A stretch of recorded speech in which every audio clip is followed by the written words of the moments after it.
slick still suit by now. It had become a second skin to him.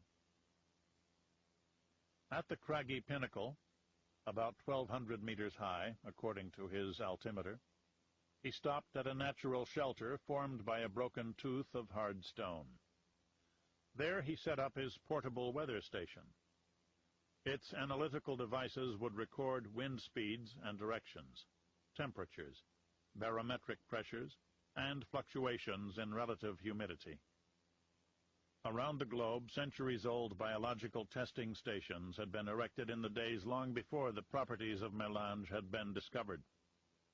Back then, Arrakis had been no more than an unremarkable, dry planet with little in the way of desirable resources, of no interest to any but the most desperate of colonists. Many of those testing stations had fallen into disrepair, unattended, some even forgotten. Kynes doubted the information gleaned from those stations would be very reliable. For now he wanted his own data from his own instruments. With the whir of a tiny fan, an air sampler gulped an atmospheric specimen and spilled out the composition readings. 23% oxygen, 75.4% nitrogen, 0.023% carbon dioxide, along with other trace gases. Kynes found the numbers most peculiar. Perfectly breathable, of course, and exactly what one might expect from a normal planet with a thriving ecosystem. But in this scorched realm, those partial pressures raised enormous questions. With no seas or rainstorms, no plankton masses, no vegetative covering, where did all the oxygen come from? It made absolutely no sense. The only large indigenous life forms he knew of were the sandworms. Could there be so many of the beasts that their metabolisms actually had a measurable effect on the composition of the atmosphere? Did some odd form of plankton teem within the sands themselves? Melange deposits were known to have an organic component, but Kynes had no idea what its source could be. Is there a connection between the voracious worms and the spice? Arrakis was one ecological mystery built upon another.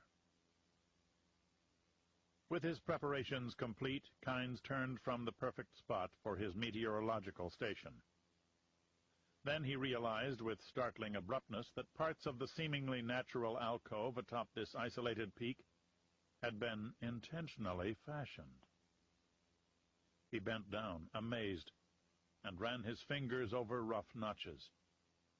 Steps cut into the rock. Human hands had done this not long ago, chopping out easy access to this place. An outpost? A lookout? A Freeman observation station? A chill shot down his spine, borne on a trickle of sweat that the still suit greedily drank.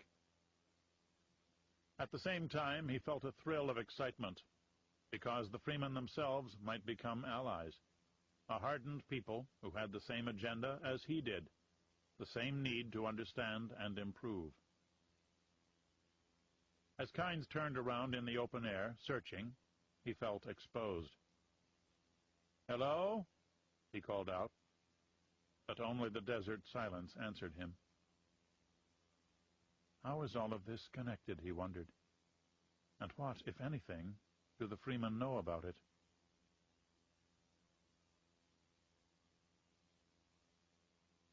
Who can know whether Ix has gone too far?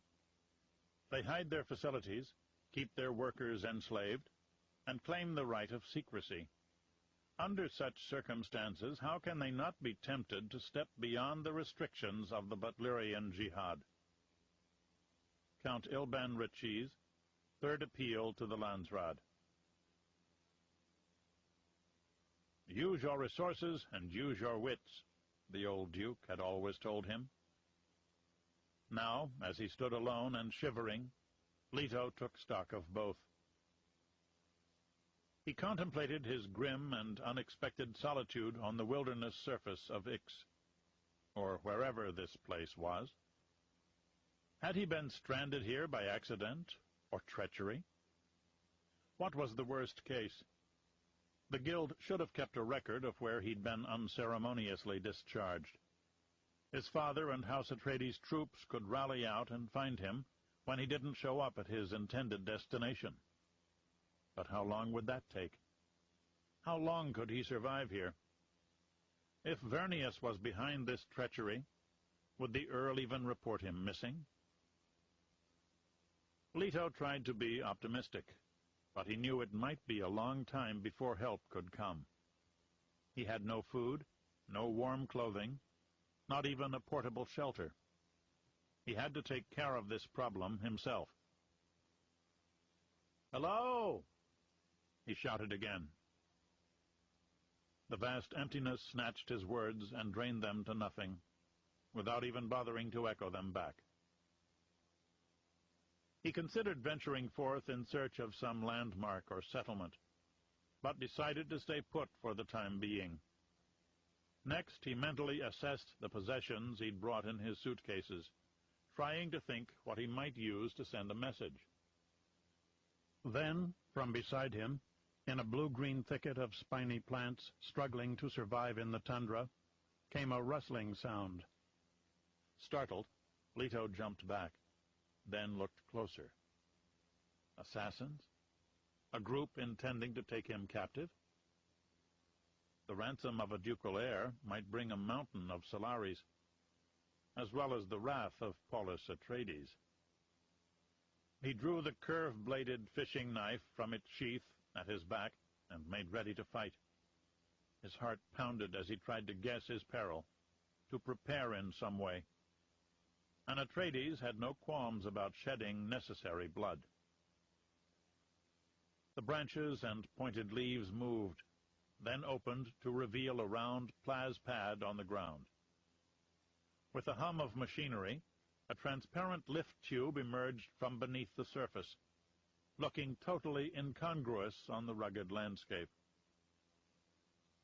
A stocky young man stood inside the transparent tube, grinning a warm welcome. He had blond, unruly hair that looked tousled despite careful combing.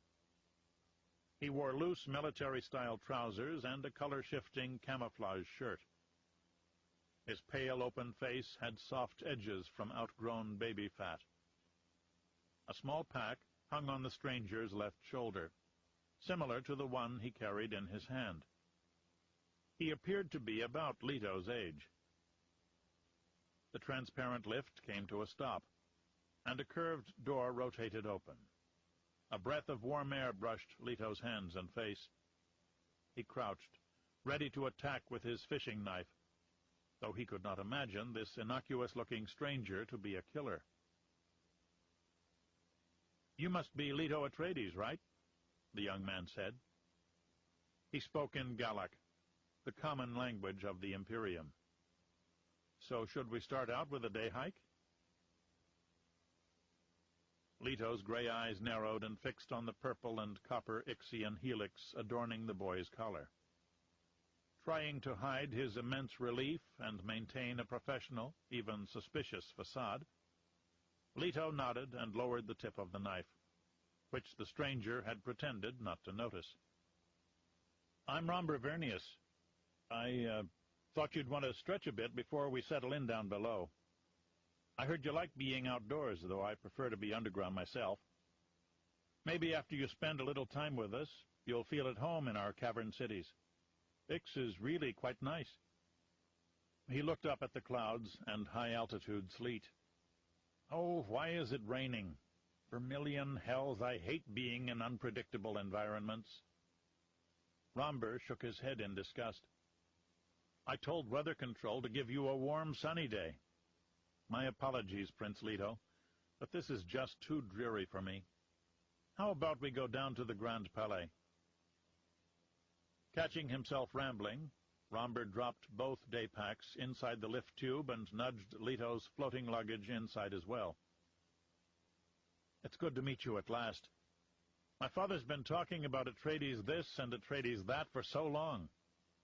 We'll be studying together for some time, probably family trees and Landsrad politics." I'm 87th in line to the Golden Lion throne, but I think you rank even higher than I do. Golden Lion throne. The great houses were ranked according to an elaborate Choam-Landsraad system, and within each house was a sub-hierarchy based upon primogeniture. Leto's ranking was indeed substantially higher than the Ixian princes. Through his mother, he was actually a great-grandson of Elrud IX. Through one of his 3 daughters, by his second wife, Yvette. But the difference was meaningless. The Emperor had many great-grandchildren. Neither he nor Romber would ever get to be Emperor. Serving as Duke of House Atreides would offer enough of a challenge, Leto thought.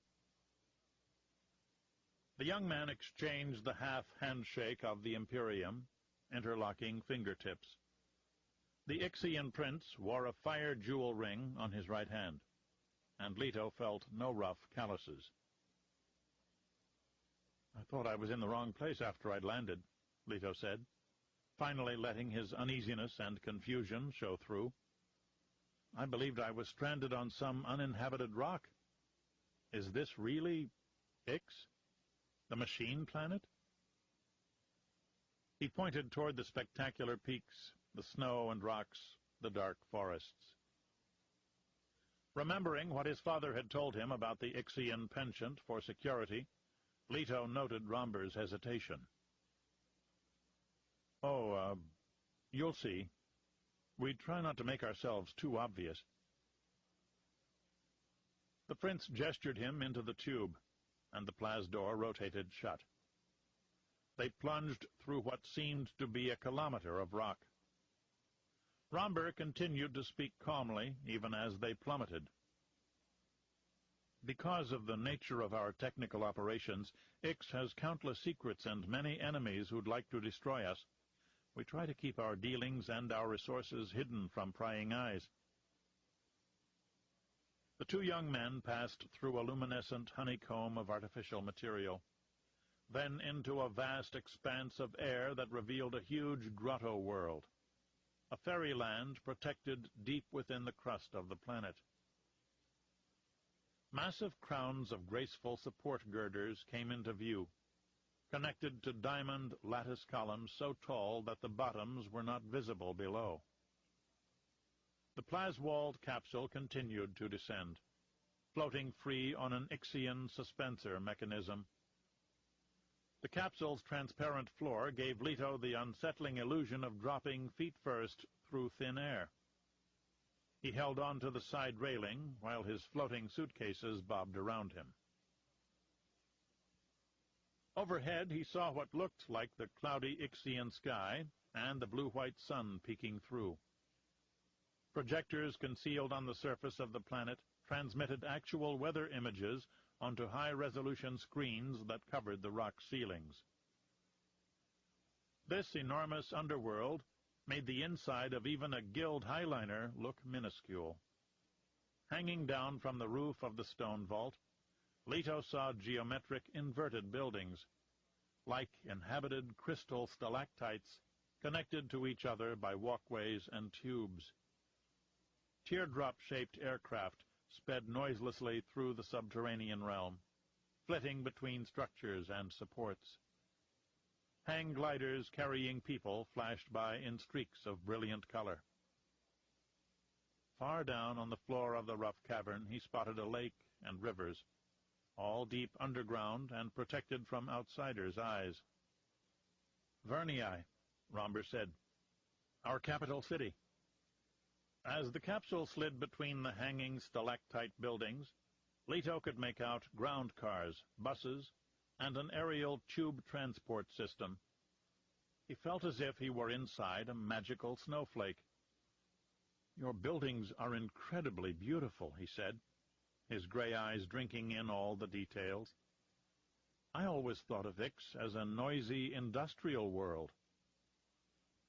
"We foster that impression for outsiders. We've discovered structural materials that are not only aesthetically pleasing, but extremely light and strong. Living here underground, we're both protected and hidden." And it lets you keep the surface of the world in pristine condition, Leto pointed out. The Prince of Ix